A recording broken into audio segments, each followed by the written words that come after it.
శ్రీ గురుభ్యో నమః. మీ తేరాల సుబ్రహ్మణ్య శాస్త్రి శ్రీ రాజశ్యామల సహిత దశమహావిద్య స్వర్ణ దేవాలయ నిర్మాణ మహాసంకల్పం సత్తుపల్లి ఖమ్మం జిల్లా తెలంగాణ.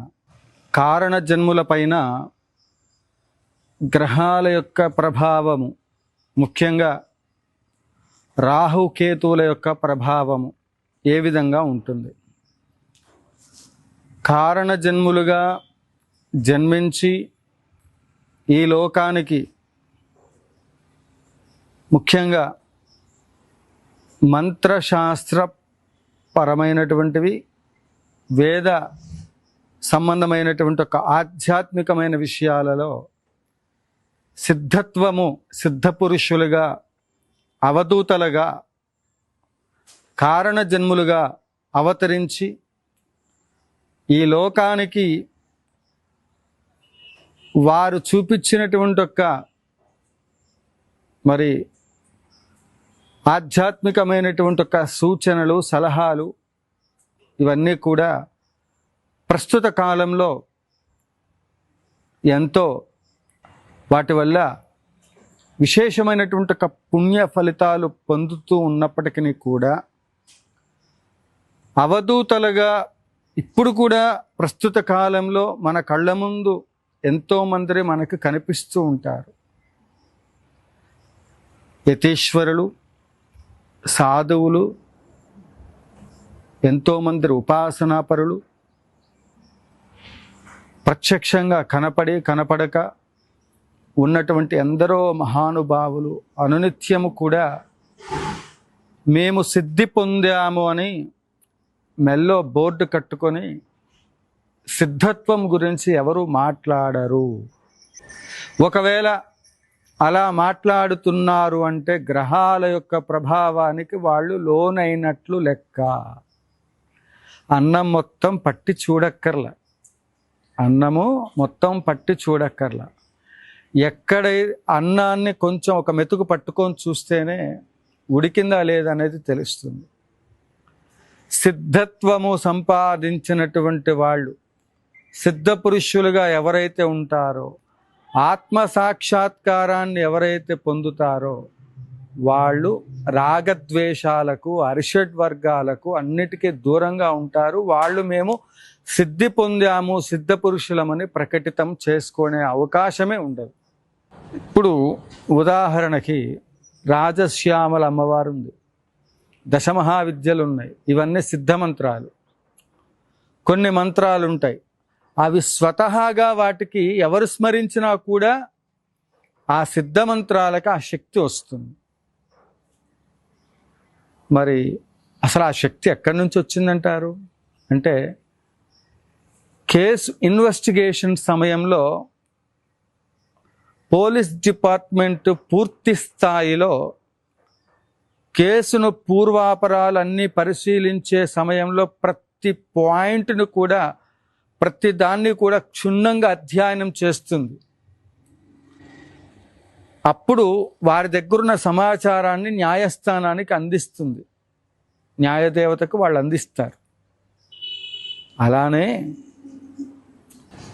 సిద్ధత్వం వస్తుందా లేదా, సిద్ధ పురుషుడు అవునా కాదా, కారణ జన్ములు అవునా కాదా, అసలు ఈ జాతకుడికి దైవీకమైన లక్షణాలు ఏ మేరకు ఉన్నాయి, ఇతనికి అసలు ఏ దైవమైనప్పటికీ కూడా అనుకూలించి సిద్ధత్వాన్ని పొందేటువంటి ఒక స్థితి ఉందా లేదా అనేటువంటిది పోలీస్ డిపార్ట్మెంట్లోనూ అట్లనే ఇంకా ఇతరత్ర పరిశోధనాత్మకమైనటువంటి ఒక అంశాలలో ఎవరైనప్పటికీ కూడా ఒక సమస్యకి పరిష్కార మార్గం కోసం అన్వేషణ చేయటానికి ఆయా వ్యవస్థల్లో ఆయా శాస్త్రములను ఎలా అయితే వాడతారో ఇక్కడ కూడా జ్యోతిష శాస్త్రం అనేటువంటిది ఒకటి ఉంది. ఒరిజినల్గా పుట్టిన తేదీ, సమయము వీటన్నిటినీ ఆధారంగా చేసుకొని తన యొక్క నడవడిక, తన యొక్క స్థితిగతులు, తన యొక్క ప్రవర్తన వీటన్నిటిని, ఒక ఉద్యోగం రావాలంటే అర్హతలు, ఎంత అర్హతలు కావాలండి. ప్రభుత్వ ఉద్యోగం కానీ ఎక్కడైనా సరే ఆ పనిలో మనకు ఉండబడేటువంటి నైపుణ్యతను అనుసరించి మనకి ఆ ఉద్యోగానికి అర్హులం అవునా కాదా అనేటువంటిది ఆలోచన చేస్తాం. అట్లనే సిద్ధ పురుషులు, ఆత్మసాక్షాత్కారం అవ్వటము, ఇవన్నీ కూడా ఈ జన్మలగ్న కుండలిని అనుసరించి ఉంటాయి తప్ప కారణ జన్ములకి అలా ఉన్నటువంటి వాళ్ళు మేము సిద్ధపురుషులని చెప్పుకోరు. అక్కడే మొదటి పాయింట్. మొట్టమొదటి లక్షణం ఏమిటంటే ఏది ప్రకటితం ఉండదు. షిరిడి సాయిబాబా వారు ఉన్నారు, నేను సిద్ధపురుషునని ఆయన ఏం చెప్పుకోలే. ఎవరి దగ్గరికైతే సమస్య ఉందో వాళ్ళ దగ్గరికి వెళ్ళి ఆయన ఆ పరిష్కారాన్ని చూపించారు ఆయన బాబా వారు. ఇప్పటికీ కూడా నా సమాధి నుండి మీకు సమాధానము లభించును, మీరు దేనికి భయపడక్కర్లేదు అనేటువంటిది షిరిడి సాయిబాబా వారి సూక్తుల్లో మనకి కనిపిస్తూ ఉంటాయి. సిద్ధ పురుషులు. సో ఇక్కడ ఆ తత్వంలో మనం ఆలోచన చేసినప్పుడు ఇక్కడ నేను సిద్ధ పురుషునని ఏ సిద్ధ పురుషుడు చెప్పుకోడు.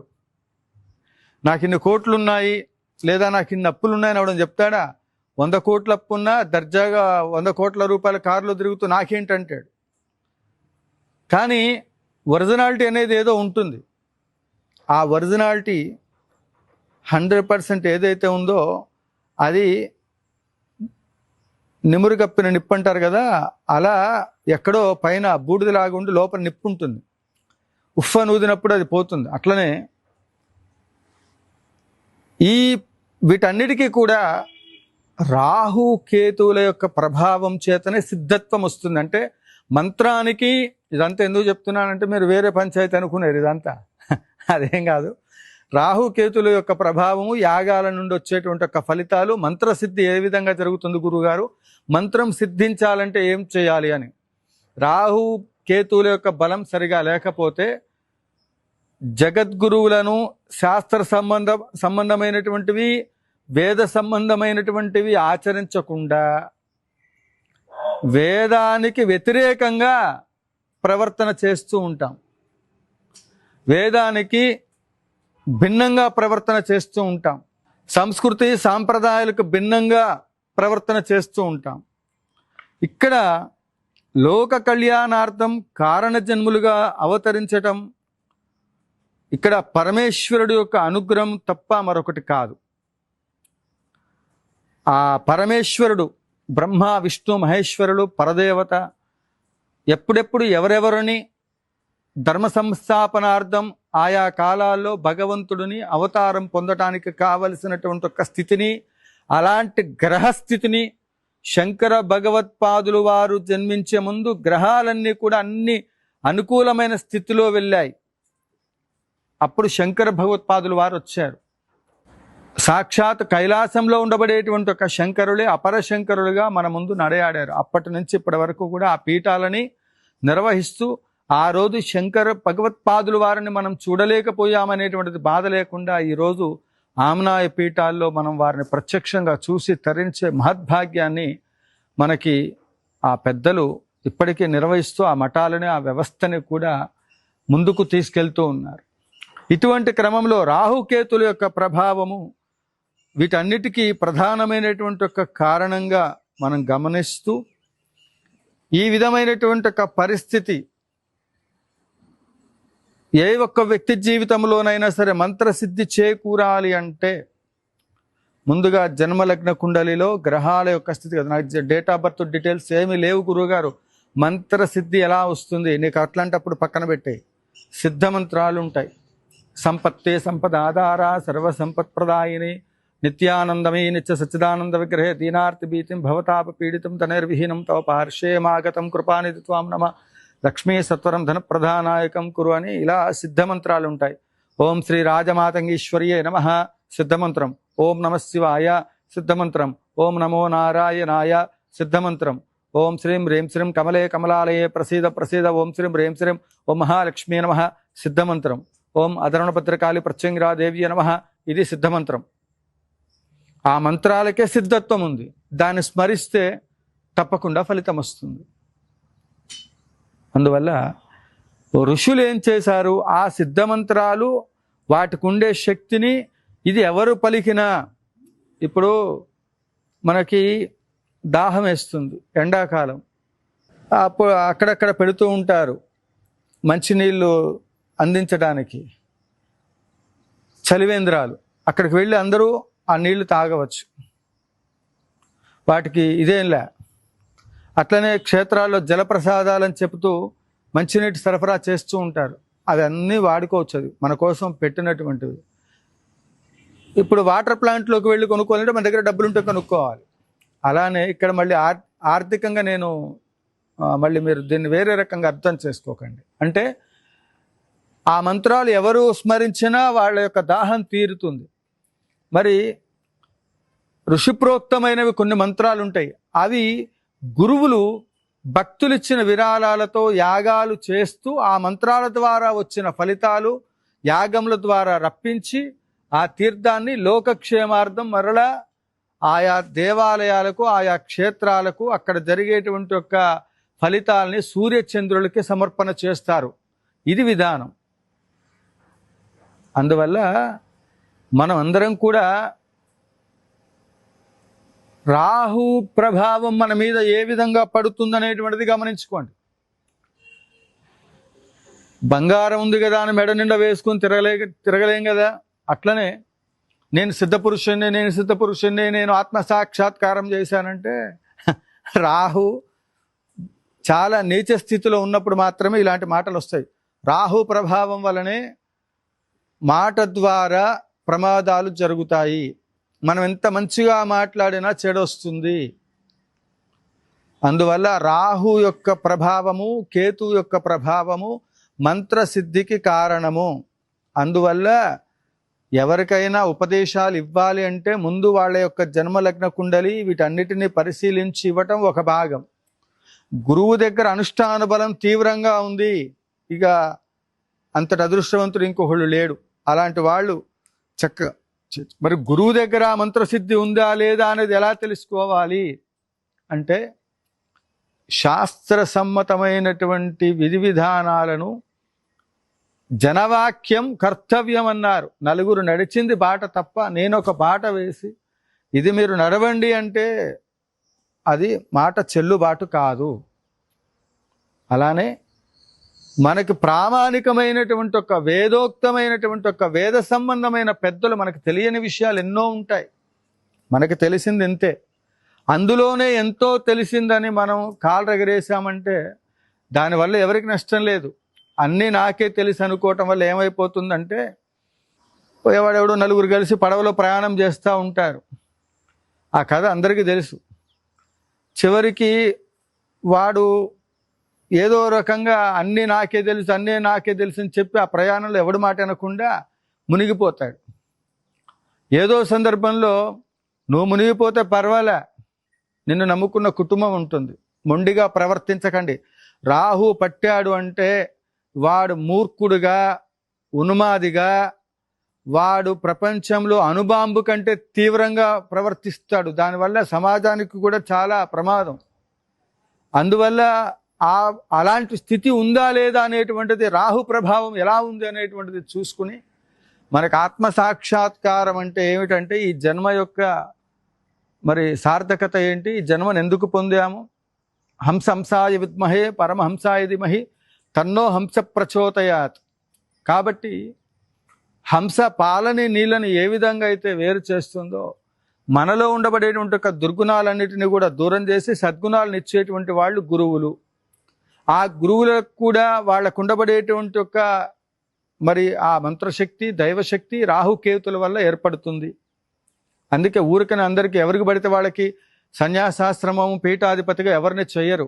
వాళ్ళ జన్మజాతకం చూస్తారు, వాళ్ళ వంశాన్ని చూస్తారు, అన్ని పరిశీలన చేసి ఇతనికి ఆ శక్తి ఉందా లేదా అని పరిశీలన చేసి దానికి తగినటువంటి ఒక సంస్కారాలు, వాళ్ళకి కావలసినటువంటి ఒక స్థితి, ఆ శక్తిపాతం అంతా కూడా మరి ఆ మూలమంత్ర అనుష్ఠాన బలం ఎప్పుడైతే ఇస్తామో ఆటోమేటిక్గా మనలో ఆ చైతన్య శక్తి పెరుగుతుంది.